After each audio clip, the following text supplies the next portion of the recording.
bodyguards to my copper dragon. Swoop on into the stinky dragon and drain the dregs of our latest drink, the Whiskey Dwagon. It's a mixture of slow-drafted ginger beer, acid wheeze whiskey, topped with a bite o' lime and poured straight to the handcrafted copper mug on the rocks. One whiff of this spicy swill and you'll have more guts than your enemy's entrails. Previously, our adventurers battled their way out of Brumafume past a plethora of possessed Valrossians and wagoned their way toward the capital of New Valross. But along the way, they ended up in an esoteric set of ruins where Mud's amulet opened a vortex that pulled the party into the Ethereal Plane.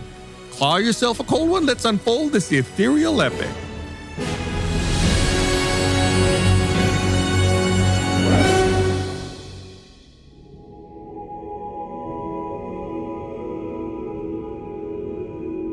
You each feel quite disoriented as you slowly swirl about, floating in the hazy mist. Shades of deep blue and purple ripple all around you like viscous waves, and in the distance you hear rumblings of muffled thunder. Sleek asks, "Interns, did you hear me? I believe we've arrived in the Ethereal Plane. Bart, what lore of the Ethereal have you heard from past folk songs?" Oh, so many things, Sleek. If you want to roll a history check, I can send you some stuff that Bart can tell the party. Absolutely. Let me tell you all about all the things I know with my 15. 15, pretty good. Here comes my memory. It's all coming back to me. Here comes the lore. Me just open the correct tab in my memory. Is this the place where Red Skull gives us the Soul Stone? No, this is where we bargain with Dormammu. Oh. Let me tell you, everyone, of all the things I've heard of the Ethereal Plane. Folklore knows the Ethereal Plane as a misty, fog-bound dimension. Some say it's a realm of memory and ghosts. Legend says its borders, or the border ethereal, overlap the material plane like an echo. Which direction do we go to find Zod? General Zod is that way. Sleek is watching intently, listening to you, Bart. Extraordinary, fair Bart. You are wise beyond your years when it comes to the lore of the Ethereal. Much wiser than I, it would seem. Yes, I'm very smart. Bart's reading it off of like a gumball wrapper that you just found on the ground. All right, everyone go ahead and roll a dexterity check for me. I'm waiting for my opportunity to say I attack the darkness. I did a 19. 7. Just starting off today with a 1. 18. And Sleek with a 5. Well, those of you who are, we'll say, Mud, Kyborg, and Sleek, you're just having a really difficult time figuring out how to float about in the ethereal plane. Like, it doesn't make any sense to you. It doesn't seem like there's any gravity. You're just kind of freely floating in this mist. So you can only move up to about 10 feet in any direction. Just because you keep spinning, you can't quite center yourself. It's the footage of when they tested what cats are like in zero gravity, where the cat just doesn't know which way to turn and just constantly is turning. Mm-hmm. And then you cut to Bart and Gum Gum, who are like meditating peacefully in perfect harmony. Yeah. Bart and Gum Gum, you instantly get it. You can move your normal movement speed in any direction. You're like whizzing around like astronauts on the space station, just like going every which way, like with no problem at all. So I'm having a bad trip, and they seem to be having a fun time. Bart, you can fly. We can fly, Gum Gum. Check this out. And Bart does a little like spin move and then goes upside down and then spins again. Ooh, give you a performance check. Here we go. Let's say 16. Pretty good. It's impressive, Bart. You're flying circles around everyone, doing your flips, and it's really making everyone else maybe a little jealous. I'm not jealous. I love it. What's making the rest of your party who are having trouble staying upright very jealous? Yeah, he just to kind of dig the dagger in a little deeper, he sticks his tongue out and goes, "Nyeh." I'm that scene from Gravity where Sandra Bullock is just flipping through 0G and just like, what happened? Yeah, I'm losing it. And we're Charlie and Chocolate Factory, Willy Wonka, where we're not aware that there's a fan that's going to chop us up yet. We're just Oh, gonna say. Yeah, you're in the fun part. Mud gives himself a slap in the butt and then tries really hard to look around and get any bearing of like if there's a direction we should go. Okay. Make me a perception check. Oh, you have a really good perception. 20. 20, pretty good. So, Mud, you decide to like look around and try to get your bearings as best you can. You start to get a feel for floating in the ethereal plane. Your eyes seem to finally adjust to your murky surroundings. And amidst the fog, you notice that the party is near a shoreline. But instead of water, waves of mist lap up against a bank of blue and purple translucent stones of shadow where the ground should be. And opposite of the shore is a singular path flanked by the same shadowy stones and blanketed with fog. Down the path, you see a silhouette of someone stand still for a moment and then silently walk further down the path into the fog away from you. Team, I got some good news and some bad news. Good news is I found the path. Bad news is there's a shadowy figure at the end of it. And I'm also going to throw up any second now. I feel like you should be saying it like, team. Just add a Doppler effect to everything I say. Can I pick up Mud and like swim towards the direction he pointed? Sure, Mud, are you willing to be picked up? Oh yeah, Mud never gets to be Little Spoon or the tiny one at all. So get an opportunity to be the small one, just being carried. Mud's down. Let's go this way. Don't throw up on me. I guess that just leaves Kyborg to slowly swim around behind and try to catch up with everyone. Bart could try to help Kyborg. So Bart's carrying Kyborg? Are you down with that, Kyborg? Absolutely. I'm searching through all of my things, like abilities, and I got nothing. Like I could shoot an arrow and hope that it projects me somewhere, but Bart's no. going, take my strong hand. Take my strong hand. They're both strong. Not that anybody wants to really focus on him that much, but we also do need to help Slake. I think he's fine. He seems to be. He's in fine. He's also like a satellite spinning around endlessly, but he's doing his best to slowly try to keep up with you guys. I call up to him and I say, "Once we land, I'll shoot an arrow at you, and you catch it, and then I'll pull you down with a rope attached to the arrow." Why don't you just hand him the arrow right now? Because I want to shoot him with an arrow. We're going to kill him. We need to keep him safe. But this is the perfect place to commit a murder, Bart. You see, it's the ethereal plane. He goes missing here. No one's going to find him. Just saying. What is Kyborg's alignment? That's what I'm looking it up. I just clicked on his character sheet to look. My alignment is useful and Sleek is not. Which alignment is a character prone to vendettas and grudges? Because it started with Brink and then it's just transferred to Sleek. I think that's Taurus. That sounds like lawful evil, but Kyborg is actually neutral good.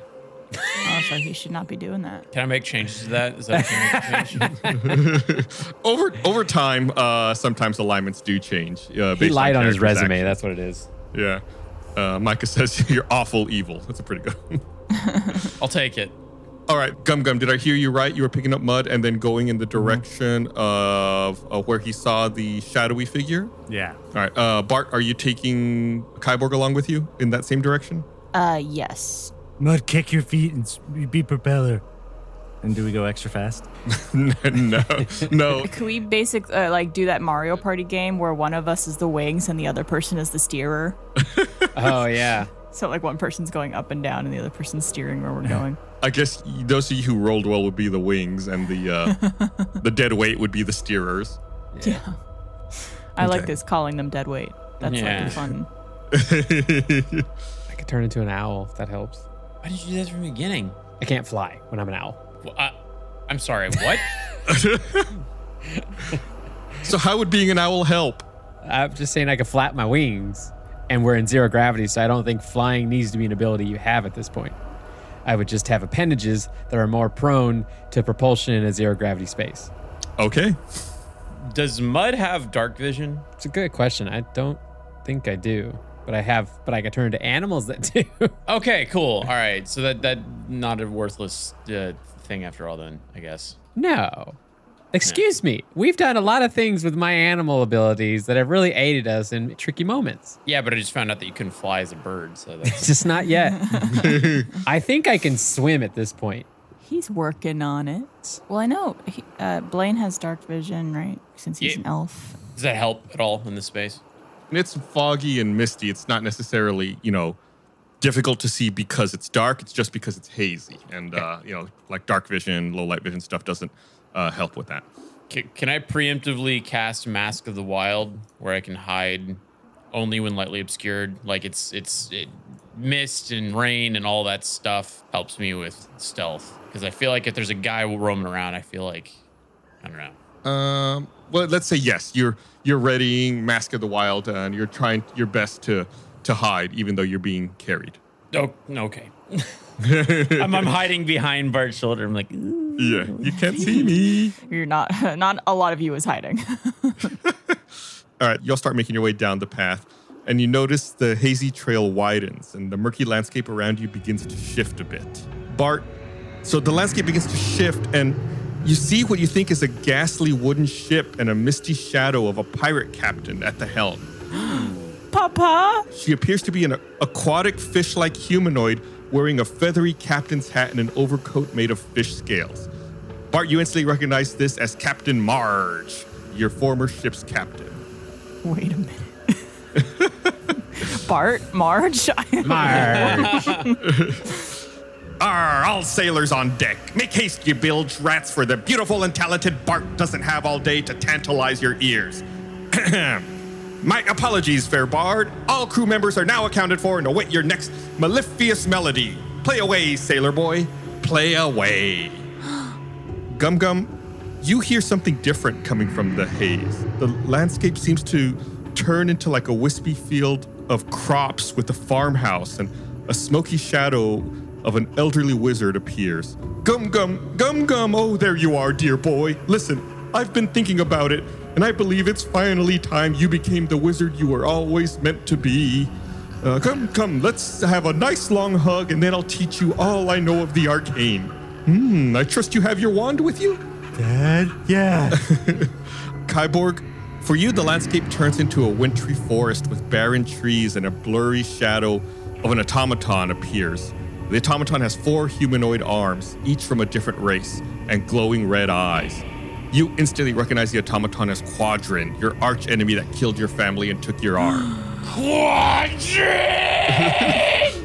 Cydelius of Everwitcher, arch enemy of Quadrin and the Quadrin Squadron. For too long you have been the Elden Thorn in my mechanized side. This is it, your one-armed doormat. Prepare to be annihilated once and for all, you weakling. Sleek sees something different. For him, the landscape turns into a cavernous mine glowing with purple glowing rocks, and a hazy shadow of a mountain dwarf appears. The dwarf has a white beard, looks like an older version of Sleek. Sleek, of course, recognizes this as his father, Flirtache. He is holding a lute, and he says, "There you are, Austin. I have wondrous news, son. You don't have to work in these dank mines anymore. We've won the Boulder Ray lottery, so I bought you this handcrafted lute. Come, let's head topside, and you can try it out and play some music for the whole family." Mud, you see something different than everyone else. You see that you all walk into a large grotto made of the shadow stones and mist. In the fog on the other end of the grotto appears to be an exit concealed by vaporous curtain shimmering a bright turquoise. But as you reach the center of this atrium, each member of your party seems to float off into their own corner of the grotto as if they're in a trance. 4 shadows rise from the ground beneath each of your friends, and they look like the silhouettes of a pirate, a wizard, an automaton, and a dwarf. Each of them open their mouths and begin to leech the life force from all of your friends. Everyone go ahead and roll initiative. Oh my goodness, this is getting deep. We just saw a lot of things. Before the comments get upset at me, I actually just looked it up, and I actually can't turn into flying creatures yet. I can have them, but I can't turn into them yet. Okay. You'll get there someday. I got a few more levels. Could I level up 4 times really quickly, Gus? Let me check. No. Okay. If you survive this fight, because Each shadow we defeat is a level, right? That's not how it works. Rolled a 14. I have a 23. I have a 9. 10. And Sleek's got a 6. So, Bart, like we said earlier, you see Captain Marge. You're in some kind of strange memory. Why don't you go ahead and roll me a wisdom saving throw? Okay. So wise, 22. Dang. killing these rolls. Yeah, Bart, you're a little overpowered. We need to do some stuff to mess you up. Something about the memory is really comforting. You know, you're like it's wrapping around you in a warm blanket, but it's not quite right. You know that this isn't something that actually happened. And, you know, as you're focusing on it, it seems like the memory fades away into misty curtains. And you see, in reality, you are actually in a large grotto, the atrium of a large grotto, with mist all around you and a shadow in the shape of Captain Marge standing right next to you, touching you, leeching life force away from you. Oh my God. This is scary. Is this a Dementor? What's going on here? I guess, yeah, kind of similar, right?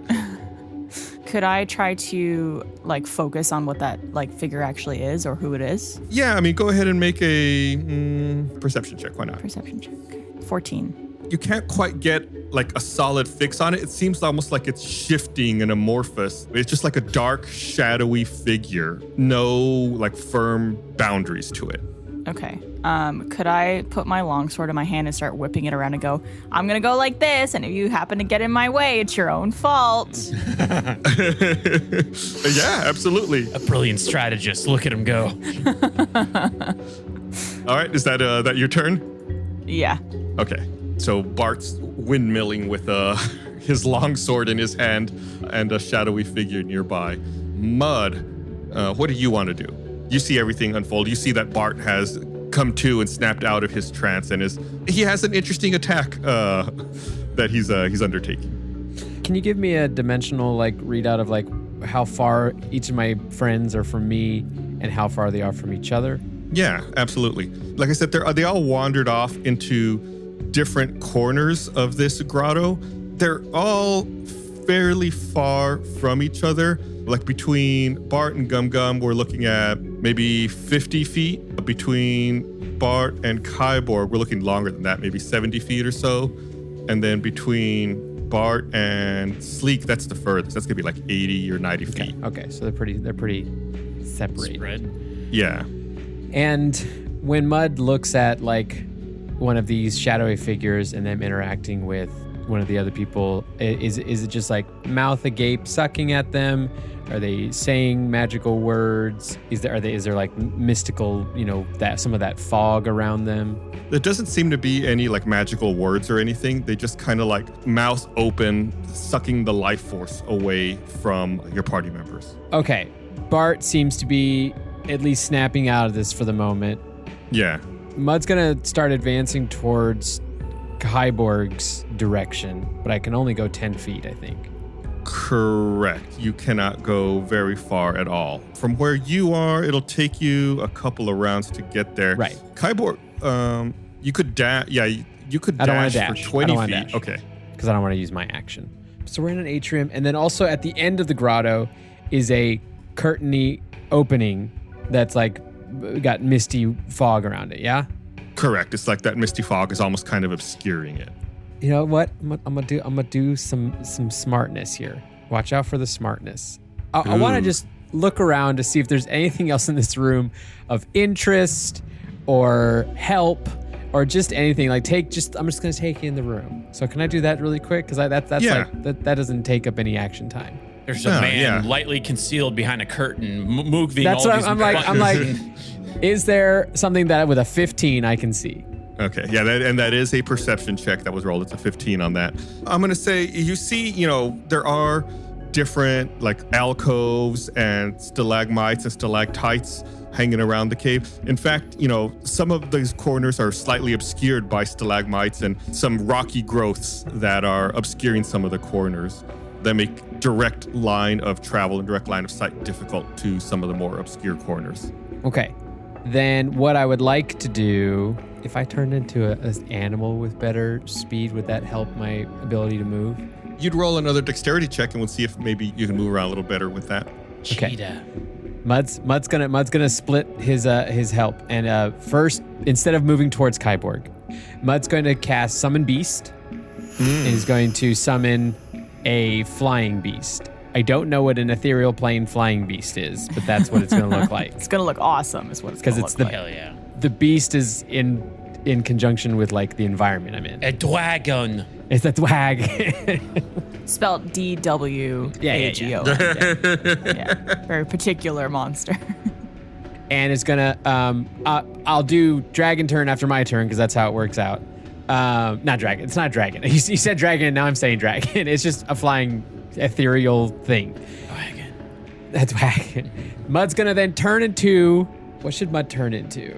Mud should turn into A dwagon. A dwagon. I can't. I'm gonna turn into a giant spider because he sees that there's a 4-armed looking thing that way towards Kyborg, and he's gonna have 8 arms. If you outarm something, you win. Yes. As General Grievous showed us. Yeah. You say General Grievous? Grievous, sorry. Okay, I was like this. So I'm now a spider. I'm gonna use that as a bonus action for wild shape. Okay. So do I get to reroll dex? Yeah, go ahead and roll that dex. 12. 12. That's better than you rolled earlier. So you're getting the hang of it. You know, maybe these extra arms are giving you better sense of what's up, giving you better propulsion. But now you can float up to half of your normal movement speed in any direction. Half the spiders. Yes. Okay, then I go 15 feet towards Kyborg. Ooh. Okay. Because at first I thought you were coming towards me, and like I imagined Kyborg sticking out his arms like, what? And then you turned back, and then you started doing some other stuff. And then you turned to a spider, and then you started coming towards me. You don't see any of this. You're just confronted with Quadron. You see Quadron. My eyes have not left him. And then my bird I send to Gum Gum. And the bird can attack Gum Gum's shadowy figure. So the range is 90 feet. So theoretically, you could cast it to appear immediately right by Gum Gum, so it doesn't have to travel at all. Oh, then if that's the case, then I'm going to cast it, and it's going to be a land one because the land was a little beefier, and I'm going to do a land attack. And it does a maul.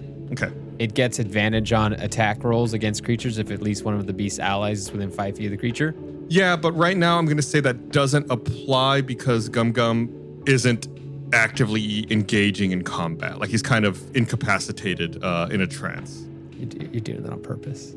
No, that's the way it works. He's not incapacitated. The same way, like if he was tied up, he can't actually help. Okay. That's true. We got to make this realistic, right? This is Dungeons and Dragons. If you want, your beast that you summon could be a little phase spider. That way you keep him with the spider motif. Yeah.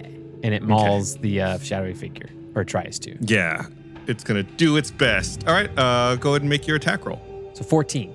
Yeah, your little phase spider successfully manages to connect and hit the shadowy figure attacking Gum Gum. Like, what kind of damage does it do, or what does it do? 8 piercing damage. The phase spider rears its ghastly maw and chomps down onto the shadowy figure attacking Gum Gum, doing 8 points of damage. Goes for the face.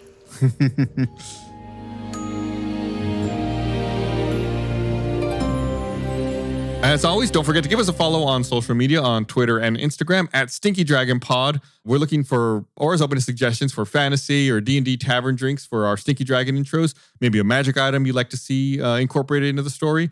If you got either of those ideas, go ahead and post on Twitter, add us, or use hashtag Stinky Dragon Pod. It might end up on the show. Your name might end up on the show. We'll see. Thanks for watching this episode of Tales from the Stinky Dragon. Hey, speaking of Tales from the Stinky Dragon, did you know there are many, many ways you can directly support the show? One of those ways is by checking out our online store at store.stinkydragonpod.com and picking up some awesome merchandise. We have products featuring not only every campaign, but every player's character as well. Everything from hats to shirts, to hoodies, to stickers, to mugs. All things Stinky can be found at store.stinkydragonpod.com. Plus, as an added bonus, if you make a purchase at store.stinkydragonpod.com, you might get a personalized thank you audio message from one of our cast or crew. Talk about value. So open up a new window right now, head over to store.stinkydragonpod.com and tell them Gus sent you. I rolled like a 35 on my persuasion, so you have to. Go. What do you wait? Go. Hey everyone, I want to tell you about something really awesome we're doing over on our Patreon. We've been playing Baldur's Gate 3, the award-winning D&D video game, but completely in character as Mud, Bart, Kyborg, and Gum Gum. So if you think our normal adventures are chaotic, wait until you see us in a fully open-world RPG where anything is possible. Bart's looking for love, Kyborg tries to solve every problem with backflips, Mud tricks me into using art as a weapon, and Gum Gum is learning about life and where babies come from. So if you like the Infinites, this is for you, and it's only on our Patreon. We've got a whole collection of exclusive gameplay videos, like John and I playing Elden Ring as Gunther from Campaign 3. There's also D&D one-shots and mini-campaigns with new characters and wild adventures. So go to stinkydragonpod.com, where you can access all of our exclusive content and a bunch of other cool perks. That's stinkydragonpod.com. It is the best place to directly support the making of this show. Thank you so much.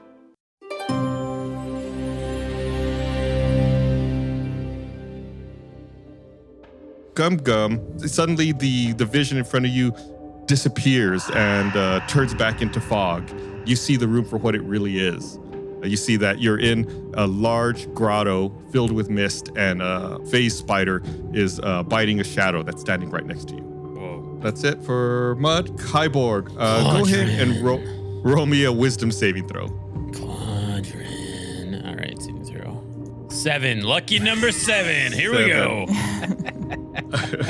You're just so filled with rage, you can't think straight, with the image of Quadrant looming large over you, all the memories just flooding through your mind. You're just consumed by red hot anger and rage, and you can't quite seem to break out of it.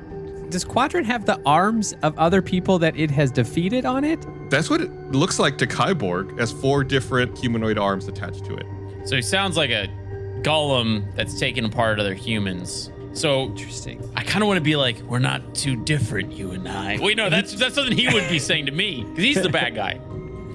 All right, so I'm filled with red hot rage and chili peppers.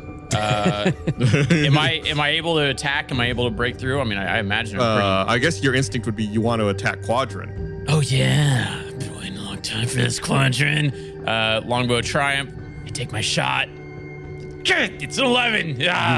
You rolled a 2. You know that thing where, you ever have a dream where you're fighting and it's like you try to punch someone and it seems like your punches just can't connect, or they're like so soft? Like, that's the nightmare you're having right now, where, you think like you should be able to get that perfect shot in.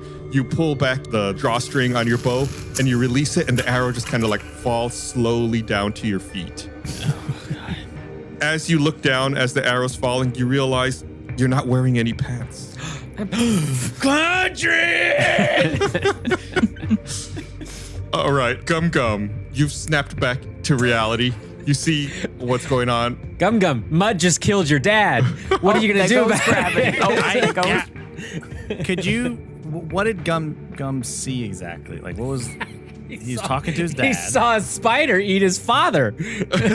Like, did he see something? Like, what do you mean? Like, when the attack happened? Yeah. When the attack happened, when the spider attacked the shadowy figure, like all of the landscape and everything was still there, but like all the color slowly drains from it. And it looks like everything was just composed of mist. Like the wispy field of crops in the farmhouse is just the silhouettes of the mist. And now the mist is just slowly dissipating and falling back to the ground. Okay, well, I feel like what Gum would want to do isn't inherently the best thing to do, but I feel like you'd want to try and, like, when you wake up from a good dream and you want to try and go back to sleep so you can continue the dream. Yeah. I feel like that's what he wants to do. So it's like, is he aware that the bird or spider thing is what stopped it? He would see that the spider is now attacking the formerly old elven wizard figure in front of him. Maybe he doesn't know necessarily that that's what caused it, but he can see, that the elven wizard is no longer paying attention to him and is now distracted by that spider. Okay, then I think he would try and stop the spider. I mean, I feel like that would be his care. Like, that's what he would do. I know it's not like. I totally get it, and I'm not at all motivated because I love the chaos. Yeah, don't worry, Dad. I'll be there. I'll be back. Don't go away, Dad. Yeah, go ahead and make your attack roll. Oh, he only rolled a 13. That's a really bad roll. Spider has 13. Yeah, you're able to successfully hit it with your great axe. What's your problem, my dude? Yeah, so wait, let me. You're attacking Mud right now? The spider. No, he's attacking the spider. The spider spirit. Oh, okay. Spider. Okay. Because you turned into a spider as well, right? It's a different spider. Okay, got my spiders mixed up. you know. As you do. He does 10 damage to my spider. Yeah, you manage to connect with the Great Axe on that phase spider. And you do a significant amount of damage, but the spider is still there. If a spider could be confused, it would be confused right now. Well, Gum-Gum's confused, so everyone's confused. yeah. And then maybe he like closes his eyes, like and tries to squint. Did Tries to those squint. Thalrossians drug us before we left at some point? Did we drop acid? They give you the good stuff. All right, so like Gum, like you close your eyes like you're trying to go back to sleep. Yeah, or see the thing again. Oh, okay, gotcha. Like you're trying to focus. Yeah. Okay. Sleek is still reliving this wonderful memory of the day he received his handcrafted loot. Take a break, Sleek. You did a lot of Yeah. work getting that one cart for us. Hey, that helped. You all were able to make your escape. Forget the fact that the cart then knocked everyone into the ethereal plane. Glad I'm not the only one jumping on the hate sleep train right now. I know he tried to kill us, but guys, we need to forgive and forget, okay? That wasn't his fault. He was being controlled by Paralyte. Yeah. Just want to remind you. He's a good guy. Okay, these incorporeal shadowy figures, it's their turn. The one by Gum is going to act first. It's probably encouraged by the fact that Gum is attacking the spider instead of it. So it's also going to try to reach out and attack the spider as well. Rolled a 5. That is a miss, luckily for the spider. The one by Bart, it has a spinning longsword of death coming towards its face. Not coming towards its face. You happen to get in the way. It's your Yeah. own fault. It's going to go ahead and try to reconnect with Bart. It reaches out to hug. Its arms get lopped off. What do we mean by reconnect? Infiltrate my brain? Yeah. It rolled a 15. What is your armor class, Bart? 15. That connects. What?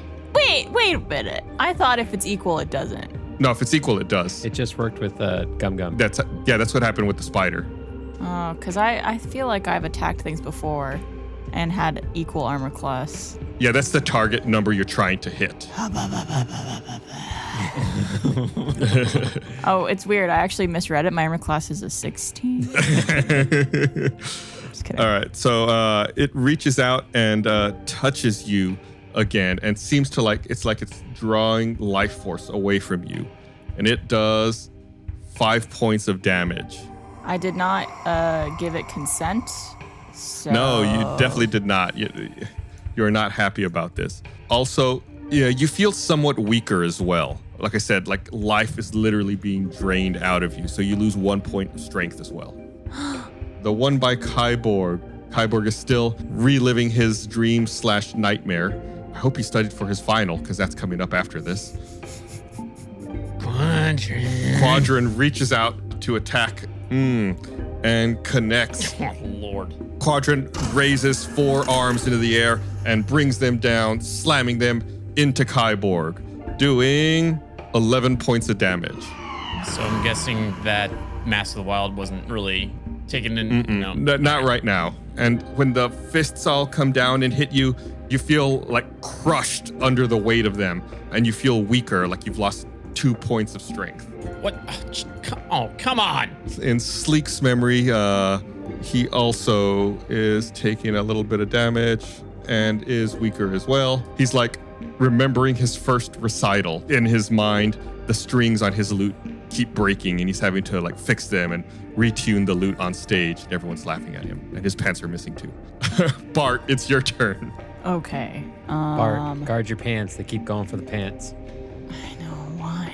These aren't really like we don't know what these shadowy figures are yet, right? Make an Arcana check, Bart.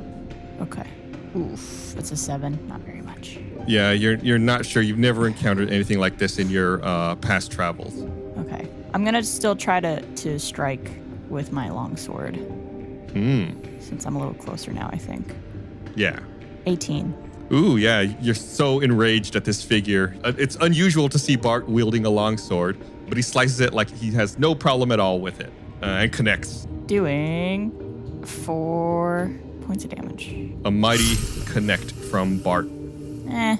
I wouldn't use the word mighty. You're just a little pokey. Is there anything else you want to do, or is that your turn? So I can't see anyone else, right? Because of the fog and stuff. You can see, some of the other members of your party in the distance. From where you are, you can see Kyborg still seems to be in a trance down to the south of you. And then to your east a bit, you see Gum Gum attacking a spider. Could I cast a Mantle of Inspiration? Yeah, you absolutely can do that. Okay, cool. So I give it to whoever I could see, which I think you said is Kyborg and Gum Gum only. Yeah, and you can actually also see Mud. Okay. He's kind of like in the middle of the room. Okay, so you guys get 5 temporary hit points. Sweet. Thanks, dog. You're welcome. Thank you. This will help me in my battle against Quadrin. Each of you, except for Kyborg, because he's still in a trance. So that means Mud and Gum Gum. You can also immediately use your reaction to move up to your speed without provoking attack of opportunity. So I don't get the temp HP, or I don't get the... You get the temp HP, you just can't move. Okay. We get to move right now. Yeah, you can move right now if you want to. Then I move 15 feet closer to Kyborg. Converge on my position. We're attacking Quadrin at dawn. Gum Gum, do you want to move? I guess maybe I'd move closer to my dad. Okay. Didn't he disappear? Yeah, but he still sees like the mist is still like in the shape of him. You know, like in the cartoons when like someone runs away and like there's like a dust outline of them. It's like that, and it's just like slowly melting. Yeah, he moves closer and tries to help reform it. Maybe, I don't know. Yeah, because as you get closer, like the wind of you moving kind of further pushes the mist away. So I guess like you start using your hands and trying to like grab the mist back and reform it. Dad, Joe, get back. Yeah. If I know anything about incubus or incubi, it's to get closer to them. Yes. Your dad is a living fart, but that doesn't stop you. Mud, it's your turn. How far am I now from Quadrin? From Quadrin, you're really close. You're probably, I'd say at this point, you're probably like 10 feet away. Oh, 10 feet away. Okay, nice. Yeah. First, I yell at Kyborg. Kyborg, snap out of it, you stupid little elf. We've got a fight here. It's not Quadrin time. It's we're in the Ethereal Plane, and you're messing around with your memories. Wake up, you idiot. He just hears like the teacher from Charlie Brown. Quadrin, you're trying to distract me. It won't work. Yeah, it doesn't seem to have any effect. Mud. Kyborg is still just standing there, seeming to be in a trance. He can't quite hear you because the sound is muddled. Okay.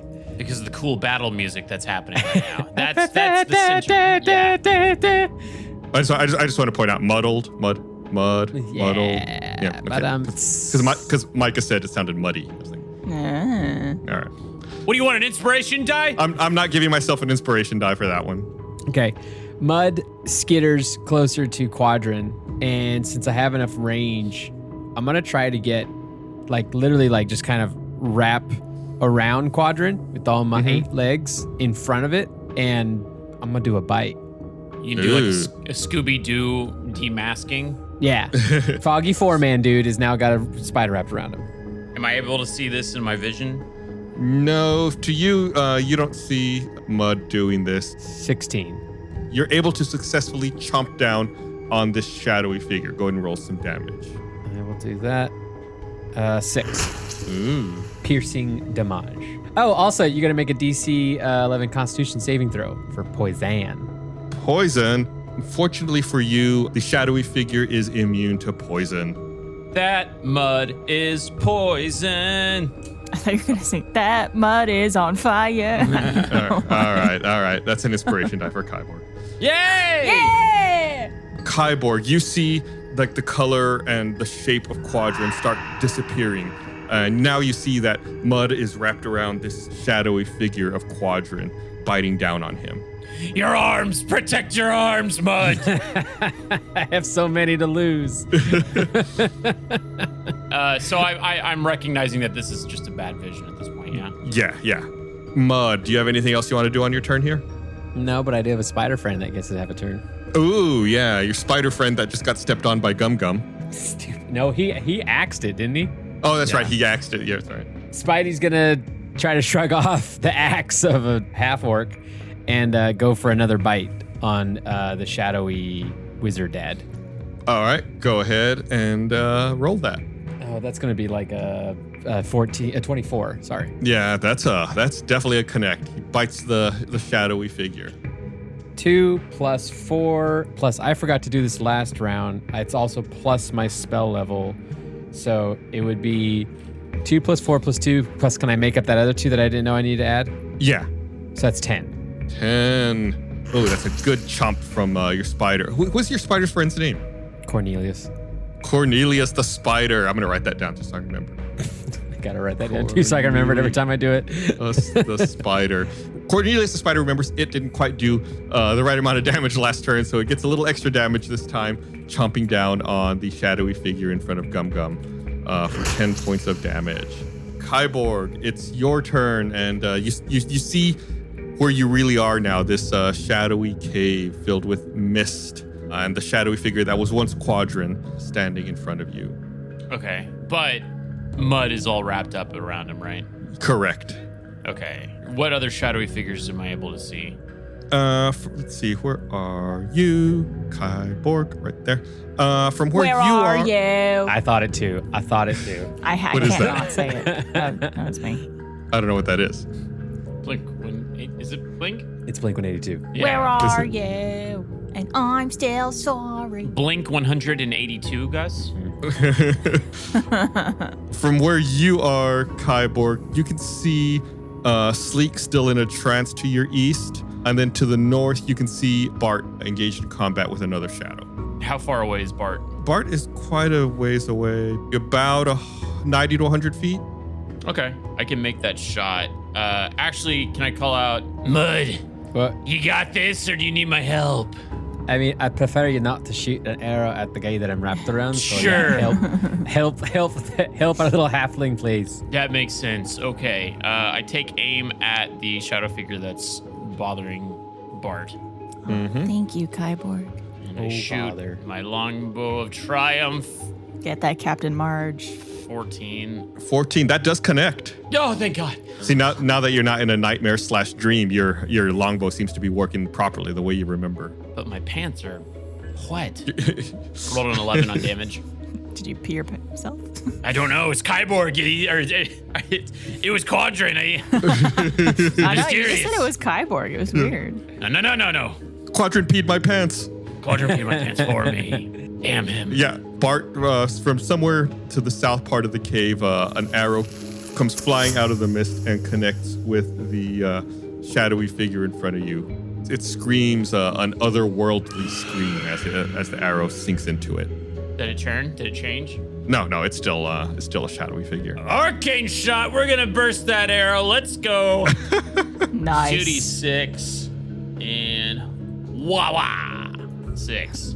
Bart goes, my hero. Where are you, Kyborg? Where are Bursting arrow. So 2d6 force damage to anyone within 10 feet. So that means Bart also takes 6 points of damage. You never said that they were that close. I take it back. You're not my hero anymore. Bart just did a longsword attack, so he's within melee range. But no, it's a really long sword. It is an 11-foot long sword, Gus. Yeah, it's taller than me. Shing. Whoosh. But it snaps Bart out of it, right? Well, Bart was already out of it. But on the bright side, the force damage, the exploding arrow may have, pushed Bart back a little bit, but it causes the shadow that was in front of him to fade back into mist and slowly disappear from existence. Say, you're welcome. Sorry. Thanks, I guess. Good old Kyborg. Is there anything else you want to do, Kyborg? Maybe start heading towards. I don't know if I want to help Sleek. No, I'm done. I'm good. All right. Gum Gum, it's your turn. The misty shapes have pretty much entirely disappeared and dissipated back into the ground at this point. You can't really make out the farmhouse or the person or anybody who was around you before. I feel like Gum Gum would go into a rage and attack the spider, like in anger. Spiders! So you're doubling down on attacking your friend. He doesn't know. It's like when you wake up someone who's sleepwalking and they're like maybe angry or they take a punch at you. I don't really know that this is like a friend. It's not like a Bart or someone, It's Cornelius. Come on. He even says to you, "I'm Cornelius. Stop hitting me." He can't talk. You don't know. I'm Cornelius. He's named after Yukon Cornelius, one of the greatest mountaineers Spiders. ever. Oh, I thought he was named after Cornelius from Planet of the Apes. That's what I was thinking of when I hear Cornelius. I think of Bumbles bouncing. So I rolled a 6. Until my rage ends, I'm surrounded by multicolored protective lights. You gain a +1 bonus AC, and while within 10 feet of you, your allies gain the same bonus. So technically, Cornelius gets it too, even though you don't know that. Well, when I see it, No. you're in trouble now, Spider. Daddy's helping me. And then I All attack right. the spider. Make your attack roll. That's 13. Spider's 13. Spider's 13, but with the spider gets a +1 from the light, so the spider's 14. Oh, that's right, 14. Uh-oh. Thank God. Yeah, so your great axe actually misses. You feel like it was a really good swing that you took at it, but at the last second, Cornelius kind of like jukes out of the way and barely dodges it. Dad, don't worry. You see a little tongue stick out of the spider's mouth as it goes to you. Wouldn't it be freaky if spiders had 8 tongues? Is there anything else you want to do, Gum Gum? No, I just want to maybe try and scream at the spider. Yeah, make an intimidation roll. That's a 12. That's really bad. 12. I have bad rolls. Yeah, it's not great. You let out a decent yell at the spider, but at the very end, your voice cracks a little bit, and you're like, "I could have done that better." I think it cracks because I start to cry. Yeah, the sadness mixed with the rage. I gotta say, Gum Gum's obsession with his deadbeat dad walking out on him is the saddest part of this campaign. Like he just left for cigarettes and just never came back and he's so obsessed with them. Sleek is still transfixed by this vision. He rolls a 12 on his wisdom save, so he's not able to break out of it. He's not able to see reality for what it is. So he has further life force drained from him as he is rushing to class for a test he forgot to prepare for. I hate this. Sleek's gonna die. Such bad memory. All right, so it's the Shadow's turn. The Shadow by Gum Gum. I guess it's still going to go after Cornelius because the Gum Gum's not attacking it. Yeah, why don't we just gang up on this tiny little spider spirit? Also, anytime you say like Shadow by Gum Gum, Shadow by Bart, it just sounds like you're announcing a new perfume or Perfume, cologne. yeah. I keep thinking that Shadow too. by Gum Gum. Bye, Gum. Get it now at JCPenney. So it gets a 22 as it reaches out to touch the spider, which connects. The spider takes 6 points of damage. And I'm not sure if the spider has strength, but it feels weaker as well as it loses 3 points of strength. It does have strength. Won't really matter though. It's getting low on HP. The Shadow by Bart was vanquished. Now I can't. Stop it. Bye Bye, bye. Bart. And Ooh la la. the one by Kyborg that Mud is attacking is, who's it going to go after? It's trying to go after Mud because Mud's the one actively attacking it. It reaches out and tries to grab hold of Mud. Rolls a 19, I'll do it. which does it. It does 7 points of damage. Ouchie, wawa. Okay. And Mud, you feel strength sapped from you as you lose 3 points of strength. Bart, it is your turn. You took a little. You got a little ouchie from an exploding arrow, but on the bright side, there's no shadow next to you anymore. So there's how many left now? There are 3 left. From your vantage point, you can see the one by Kyborg and Mud.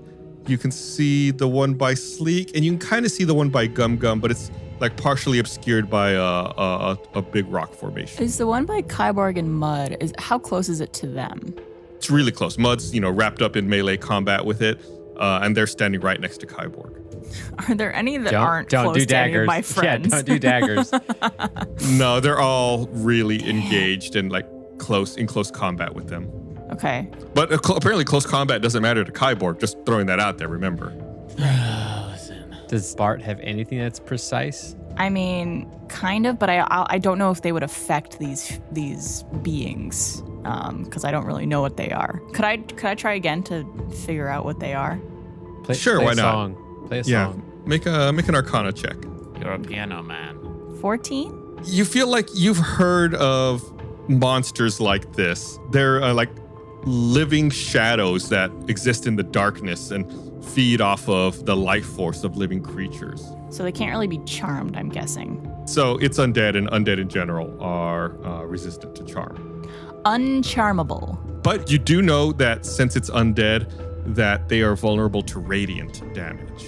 What does that mean? It's a damage type. Typically, it's like holy of some type. Okay. So what if Bart gets down on his knees and starts to pray? Is that good? Would that work? Or also light. Radiant, like a radiant, brilliant light. Big, beautiful smile. Show that big, Barty, toothy smile. Hey, Bart, you should smile more often.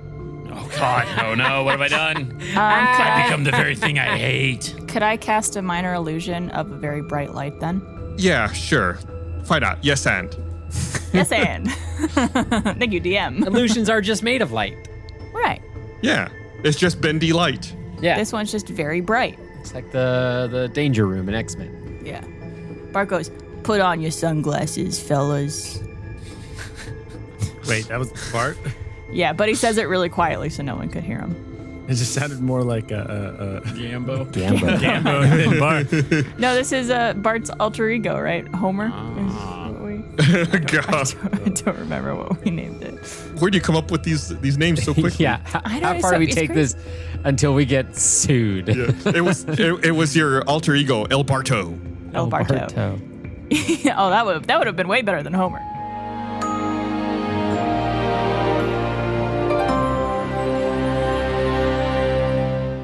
I'm Micah Reisinger, writer, editor, and composer of Stinky Dragon. Beneath the dramatic dice rolls, the spellbinding storytelling, and hilarious hijinks lies a secret ingredient. A force so powerful that few dare speak its name, but you seem trustworthy. It's called music. Every piece of original music from Stinky Dragon is available to you for the low price of free? Free. Are we sure about that? That's a typo, right? It's got to be a little bit more than that. Okay, it is free. Okay. All right. My entire catalog of Stinky Dragon soundtracks, that's 13 albums of sweeping orchestral scores, pulse-bounding battle themes, and emotional ballads, now yours to underscore your epic D&D sessions or set the mood while you mow the lawn or walk your fur babies across the road. I don't know, whatever you do to listen to music. Stream Stinky Dragon soundtracks now wherever you get your music for free. Did you know that we make a post show for every episode of Tales from Stinky Dragon? It's called Second Wind, and it's where we look at the gaming module to learn how things could have gone differently, what we did right, what we did wrong, and what the heck we were thinking. Here's the clip. Here's how you make a good adventure. Don't just make a dungeon where it's like, oh, here's a trap or here's a monster. Well, why does this room exist? What would be the practical use of this space? Why is it here? There is a metallic, shiny, singing bowl sitting on the table in the middle of the room. It is enchanted to offer a guided sleep meditation to anyone that walks through the door. That's a perfect example. This isn't even meant to be a trap. This is a meditation room, a spiritual room for the people who live in this space that we're traveling through, and it becomes a trap. It's us clashing with something that's already existing, and it makes that world seem so much more flushed out. Wow, I actually sound almost smart there. Second Wind is the perfect companion piece for Tales from Stinky Dragon, and you can find every episode on our Patreon at stinkydragonpod.com. We need your support to keep making this show, so please go to stinkydragonpod.com to join our party and get access to Second Wind and a ton of other exclusive shows and perks. Thank you.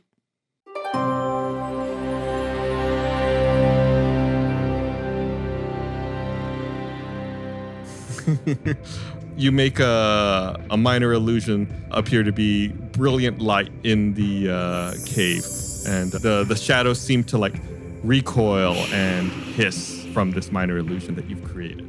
Excellent. Mud. How's this four-armed figure looking? Like, I've only bit it twice. Once? Bit it once. I bit it once. Yeah. Okay, I only bit it once. I guess I just gotta bite it again. We're just going with a bite. Just keep it simple. Just Chomp kiss. down. Keep it simple, stupid. It seems like the shadow is recoiling from the bright light in the cavern, so you have advantage on this attack. Okay, yeah, I'll take that. I won't need it though. That's a 24. Oh yeah, you chop down mightily And then I'll do... Oh, that's 11. That's max damage. Ooh, nice. And he tries to poison it again, just to see. You chomp down, do a significant amount of damage, 11 points to the shadowy figure. And, it's very unhappy between the light and the attack. You try to poison. The poison doesn't seem to really have any effect on it, but it did take quite a bit of damage from you. Cool. And then my Cornelius is gonna keep doing what Gum Gum refuses to do and attack this shadowy creature once again with feeling and roll that's only an 11. Whoa, advantage? He got advantage too? Oh yeah, he does have advantage. That's correct. Darn tootin'. I rolled an 11 again. It just wasn't in the cards for you. Well, Cornelius is trying.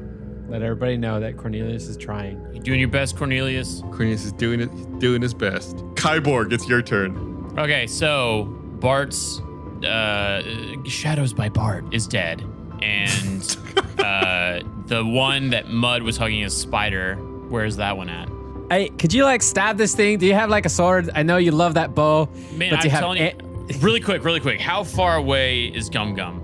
It's significant amount. It's probably about as far as Bart is, maybe a little further, 100 feet or so, we'll say. Okay, I really wanted to run in and unarmed strike Gum Gum out of this.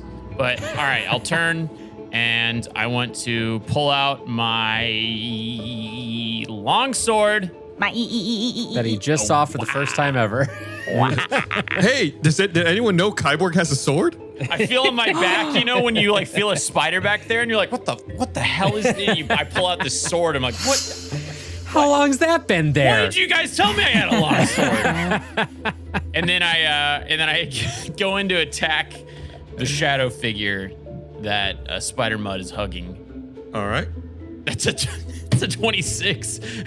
First time using his sword. Awesome! Rolls a nat 20. That's a nat 20. Oh my god. Where's this been? Go ahead and roll your damage, and then we'll add a full damage die to it as well. Okay. I have my shield out, so I'm assuming I'm only doing one armed, which would be the 2d8, right? Not Wait, you have your shield out. You can't have your shield out if you're using your bow, can you? No, because it's two-handed, right? It's two-handed. I guarantee you right now, Blaine has had that shield equipped the entire time we've been doing this campaign. I guarantee you his AC has been higher than it should be. Okay, let's 29 episodes of this show. Pause. Okay, I go to inventory, and it's the things that are selected, correct? Mm-hmm. Those are what's... Yeah. Was it? Yes, it is. I see it. No, you didn't see that. You can't see that. Shoot! I thought it was hot stuff. I thought I was a god in this game. All right. I'm a cheat and a liar. Hey, hang on, guys. We have to retcon about 15 different fights really quick. No, no. I feel like that would just default to Kyborg would be dead. Kyborg's dead. You know how we realized that Cornelius should have done more damage, and we let him do more damage on the next attack? The He's next just attack, gonna take all the gonna damage take now? all of the damage that he missed over the last 28 episodes. It's just a Kamehameha blast straight through my gut. I'm so sad this isn't a video podcast, because if people could have seen the look on Blaine's face when he brought up the shield. Oh. So we're going to say it's a one-armed attack, and you're also going to go ahead and uncheck the shield, unless in the future, if you're attacking with the sword, then you can check the shield. So, but if it's a one-arm attack, but my shield is down, then it should be a two-arm attack. Listen, this is your punishment. Be glad it's this minor. You guy. I have altered the deal. Pray I do not alter it further. All right, fine. Slashing. Oh, God. It's a 5. But it was a critical hit, so we're going to go ahead and add an 8 to that for a full damage die. So you do 13 points of damage. So you pull out your longsword. Something happens with your shield. Maybe it's there, maybe it's not. We don't know. But you bring the longsword down across the shadowy figure in front of you. And as you slice through it, it disappears back into mist. Okay. And then I turn to Mud, and I'm like, swords are great. I think I'm going to make a thing out of this. This is great. This is a good sword. And Mud turns to Kyra and goes, are you wearing a shield? Where did my shield go? I thought I just had it on me. You used to be, yes, what you were. You were the archer that had a shield. Everybody thought it was so weird, but you know, you made it work. Well, still in character. Maybe the shield was like strapped to my back or on my chest, so I was still getting the effects of having a shield. God. So I think it's perfectly acceptable what's been going on this whole time. This is like a trope of some kind, right? I don't know how many times I've heard this like crappy explanation for how someone was using a shield by strapping it to themselves. That's like every D&D campaign you come to this point where someone talks about how they're trying to strap shields to What am I themselves. doing? I'm to not improve their surfing AC. on the shield. It's on me. I'm getting the effects of the shield. Although, if you're like holding a bow, Yeah? that arm is just holding the bow, could also have a shield on the side. Right. My long arm could have the bow up. It affects the way that you're able to turn the bow, or even of the Yes, arrow flying but- by is gonna hit the Just the really, shield. it really tells the story of how good of an archer Kyborg is. Yeah, If because you've I'm, been- but I have a robot arm that's super strong. You know, I hate so you guys. It works. It just works. You love them. All right, Gum. Would it help if I gave you back my inspiration die? Would we make amends if I gave you that? It's fine. you have to go to HP 1 right now. No, the next time he gets hit. Gum, it's your turn. What's going on right now with the shadow? Yeah, and at this owl? point, like everything has disappeared. All the mist is gone, and all that's left is a menacing-looking, dark, shadowy figure in front of you, and of course, Cornelius the spider. Probably could see us in the distance too. Yeah, he can definitely see Sleek to the south and Kyborg way off to the distance to the southwest. Bart is kind of close, but slightly obscured by a big rock formation. I think I would just go and be like, Dad, come back, and then like hug it. Okay, I mean, well, you're not attacking it, but make like an unarmed strike roll to see if you're able to like wrestle it into a hug. Are you gonna Lenny this shadow figure? God. 13. That should do it, but you do have advantage anyway because it's recoiling from the light as well. So go ahead and roll it one more time just so we see. It's an 18 to hug. 18 to hug. Yeah, you grab onto it and you're squeezing really tight. And as you're squeezing, the form seems to like even further fade and dissipate and falls into mist. Dad, no! I take off my hat. I'm trying to scoop it up with my hat. Oh, that's good. Yeah. So Gum's now trying to scoop up the remains of his ghost father into his hat. Into my wizard hat. Yeah. So sad. Can we play some sad music here? So as you're scooping up the remains of the ghostly figure, Gum, you find something. There's something special about the wisps that you've gathered. It stabs you.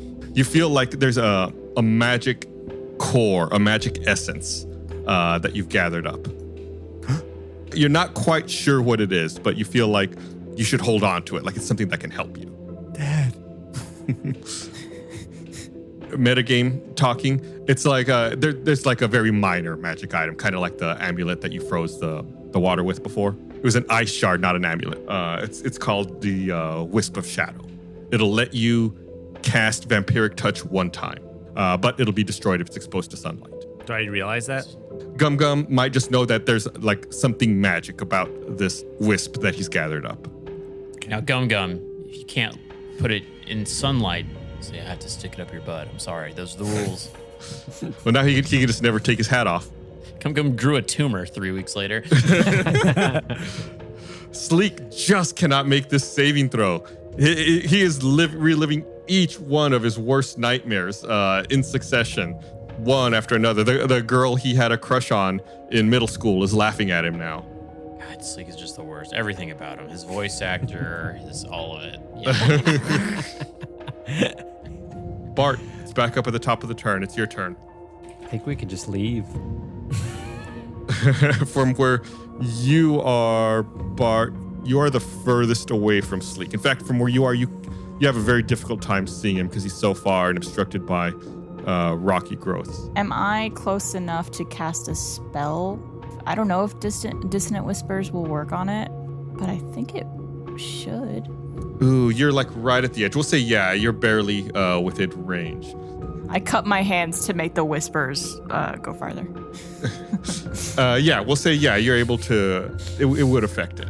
So it needs to make a wisdom saving throw. So you're pulling their trick on them. You're getting inside its mind and preying on its greatest fears. Nice. Which is an oscillating fan. And a very bright lamp. Yeah. You're like acting like what Batman does to Scarecrow, where he flips the fear toxin on them. Yeah. It would just be an overhead fan with a light on it. That's all it is. So it's got to roll, what'd you say, a wisdom saving throw? Yes.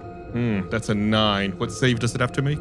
13. 13. Yeah, so it fails its saving throw. So I do 3d6 of psychic damage. All right, go ahead and roll that psychic damage.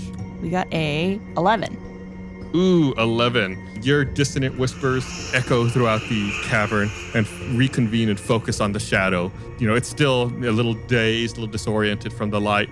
The whispers just seem to like put it over the edge and make it lose its form and disappear back into the mist from whence it came. The whisper said, "Your parents told me you were a mistake." Oh, no. 2 points psychic damage. Oh. So it's GTFO'd. Yeah, and Sleek comes to, looks around a little confused at his surroundings. Hey, buddy. You're okay. Oh, God, I was having the worst nightmares. Ooh. You're in sweet baby Bart's hands now, so don't you worry. Don't you fret. Yeah, he's just got like a cold sweat all about him. How's our strength feeling? Not great. We don't feel like it's returned? You feel like you're going to have to get some kind of rest, either like even if just like a short rest in order for that to return. We feel comfortable resting in this ethereal plane. I don't at all. Yeah, are we out of battle, by the way? Was that the last one? Yeah, that's the last one. You're out of combat. Okay. Let's take a nap in this spawn room where the enemies will just regather again. We should probably try to find our way out of here, huh? There was that door with the shadowy veil, right? Yeah, it's not necessarily a door. It's more like an archway, like an entryway. Like it's a cave mouth. Okay. Yeah, don't give us a door. Can't handle a door. That should have been in everybody's nightmare. It's just doors. Doors. All of our nightmares were just doors. Yeah, it's like a curtain of mist. Well, if I know anything about curtains of mist and dark, shadowy places, you should go right into it. Nothing bad's on the other end. Nope. Yeah. I bet there's a subway on the Remember other side. Sirius? They're popping up everywhere. Can Mud approach the archway and just like see if I hear anything on the other side, or like can I see through it? All right, so you walk up to that curtain of mist and you go ahead and make a perception check. It's 19. 19. You think you hear like wind rustling leaves and snowfall. It's Christmas Town on the other side of here. We should go through. Yay! Can Kyborg make What's a front this? flip through the portal? It's not a portal, it's just a curtain of mist. Kyborg wants to front flip through the portal for the mist curtain. Bart sticks a foot out to trip him. Oh. All right, well, roll the athletics check first.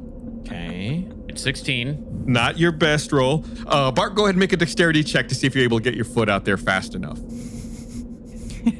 22. 22, that's pretty good. So now, Kyborg, you make a dexterity save to see if you're able to recover, because Bart is able to get his foot out and trip you. Okay, here we go. 20. A 20. So Kyborg starts his front flip through the curtain, and Bart sticks his foot out at just the perfect time to trip Kyborg, but Kyborg is able to recover while in midair and successfully performs his front flip, exiting the cave. I send my mage out to slap him in the face. Stop it! In the bullying. Gum, I think he'd still be like looking around for his dad and like Gum. Hey, Gum. He's Mud starts snapping like 7 of his 8 hands. yeah. So Mud's doing like a handstand on one hand. Yes, he's very he's very well balanced. It was magic. It was all magic. It wasn't actually real. No, it was my dad trying to talk to me. No, it wasn't. Everybody was in it. It was just dealing with a bad magic man that was doing bad things and lying. It was a lie, okay? But it's all over now. You're lying. I mean, you can whatever. I'm trying to help you out here, little man. Let's pick ourselves up. You know, what do? When we fall down, Mr. Gum? We pick ourselves up. You want to make like a persuasion check? God, do I have to? Yeah, okay. That's a nat 20. Oh, you feel Like he's telling you some really interesting stuff there, Gum Gum. It seems like it really makes sense now that he's saying it. He's putting it into words. Okay, I'll pick up, but it's only because that's what Dad would want me to do. Correct. That's what he wants you to do. And he'd want you to go right through that archway right there, okay? And see how well of a front flip landing that K-Berg did. Okay. I go with Mud, but I think I'm hugging him. Oh, I'm going through with Gum Gum? The spider. Spider Mud. Yeah, we'll go through together. Let's go. Okay. Not like the hug that killed your father. Let's go through. Okay, that leaves Bart and Sleek. Bart and Sleek. Bart, best I guess friends. Bart's staying. The portal closes. Weird. Oh, You're no. stuck with Sleek. Sleek slowly shambles through as well. He feels very weak, even weaker than normal at the moment. Well, Bart wants to go through with him and kind of help him. So, like, hold him up and help guide him through the arch. Oh, that's really nice of you. He really appreciates it. While I'm also wiping his sweat off of his brow. Oh, so nice. Friends. Listen, Bart doesn't hold grudges, you know? The short kings have to stick together. Bart's the bigger man. For the first time! So the entire party passes through the curtain of vapor and your surroundings swirl. Shades of blue and green wash over you like waves of mist until finally the haze begins to settle into shapes of evergreen trees, snowflakes flurrying in the air, and a few straw huts nearby. Everything's still a bit hazy, translucent, with a tinge of turquoise. Everyone go ahead and roll perception checks. I turn to everyone and I say, I just had the craziest dream. And you were there, and you were there, and you were there. It's Wizard of Oz. I got a 10. Never mind. 13. I got an 11. Yeah, 11 for Mud, 10 for Kyborg, 11 for Bart, 13 for Gum Gum. Gum Gum, is this the first time you've had the highest perception? It's gotta check? be. It's gotta be. Probably. So something about this encounter with your father has made your eyes more keen. You're more open to the world than you were before. He taught me a lot. None of you can really seem to make heads or tails of where you are, but it does seem strangely familiar. Gum Gum, something about the surrounding trees and snowfall lead you to think that perhaps you're in some kind of echo of the material plane. But yeah, you're not quite sure what it is exactly. Just like what I remember about how it overlaps the material plane like an echo. Oh, yeah. That's right. That's Bart gave you that little bit of information earlier. It looks like the world without Dad. Is there snow on the ground? Yes, there's a snowfall that's happening. And Mud, the amulet that you recovered previously seems to be glowing a soft blue. I feel like I want to test the physics of this world and like throw a snowball into the air or something like that. Sure, yeah. You make a snowball and toss it into the air? Yeah, sure. Yeah. Like any particular direction? Or, like, are you just throwing it straight up? Or Straight like up in the distance? air. Yeah. All right. Yeah. Make a strength check. See how far you're able to chuck that thing. Oh, this thing's going into orbit, folks. And here we go. That's a 1. That's a 1. That's a critical fail. Critical fail, everybody. Kyborg reaches down to try to form a snowball on the ground, but he only manages to ball up some turquoise incohesive ectoplasm that falls apart as soon as he tosses it. You know, it splats into his eyes. So you now have disadvantage on perception checks for a while because you've got this gummy snow in your eye. What? K-Berg, how's the physics in this world? Guys, we're not home. We're not. Something's amiss. Something's wrong. Something's terrible. In the distance, you seem to hear very faint voices. You can't quite make out what they're saying. You hear like, Murky. Murky. Murky? Murky. I'm just gonna, Mud turns back into Fearbog. Do the voices sound like angry? Or just like normal? Or just like regular communication? it sounds very lighthearted. Oh. It sounds like almost like children's voices. Oh, well, Mud doesn't actually care for kids that much, but Mud approaches and starts walking towards the village. It seems like the ghostly version of a village that you see. And as you get closer to the village, you see along the main thoroughfare, there's a small group of children that seem to be running around, chasing each other.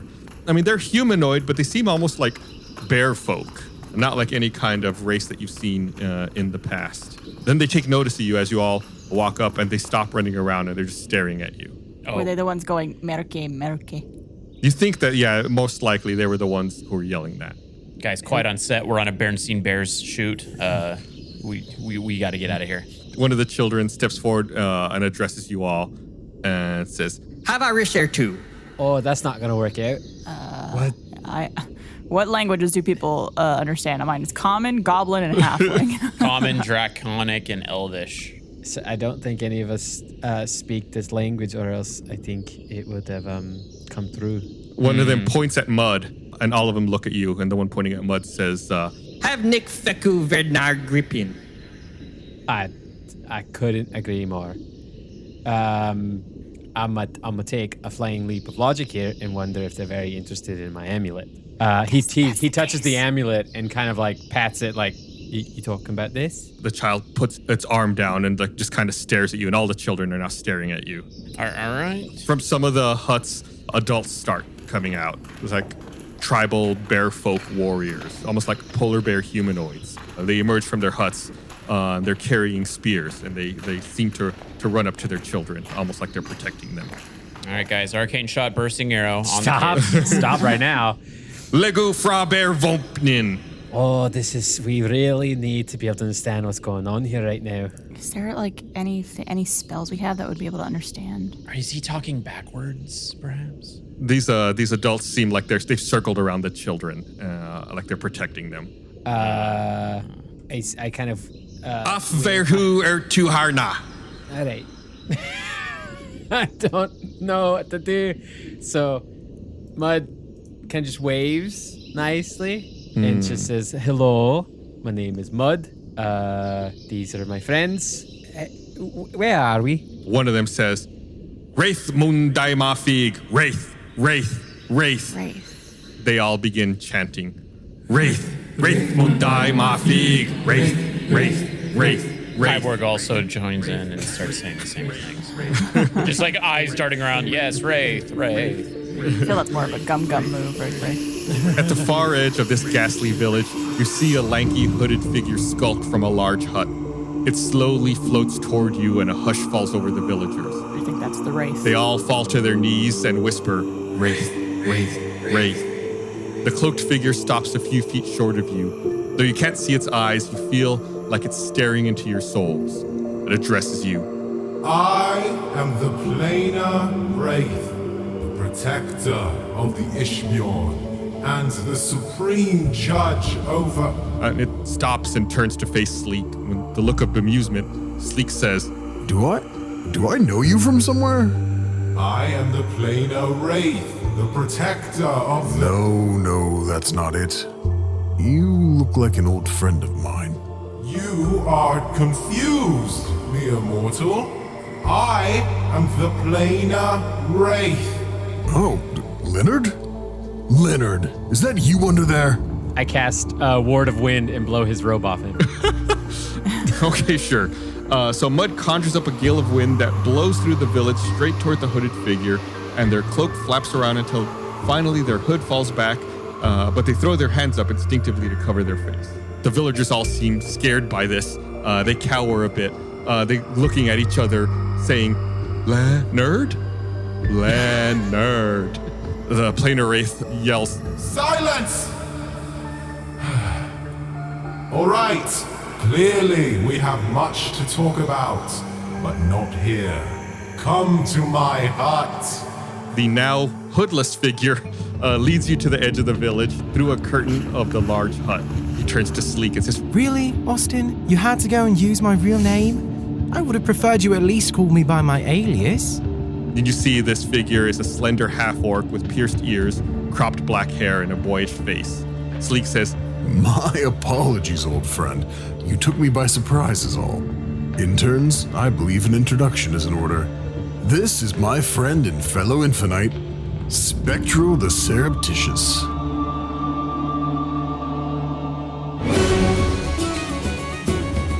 Knew it! We found another Infinite. We're doing good, everybody.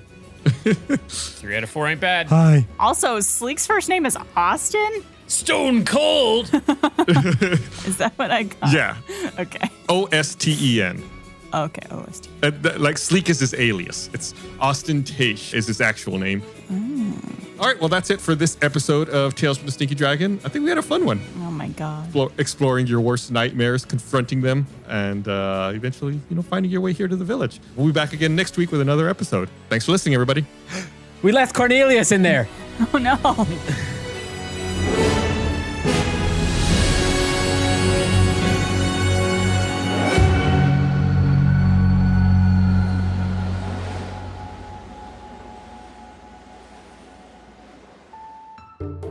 Thank you for watching this episode of The Infinites. We're releasing episodes of this campaign every Monday, but if you want to watch the whole thing, it's already out on Spotify or any podcast platforms you use, and you can watch it with no ads and bonus episodes like Second Win, which have like supplemental behind-the-scenes content by becoming a patron on StinkyDragonPod.com. All right, thanks, bye.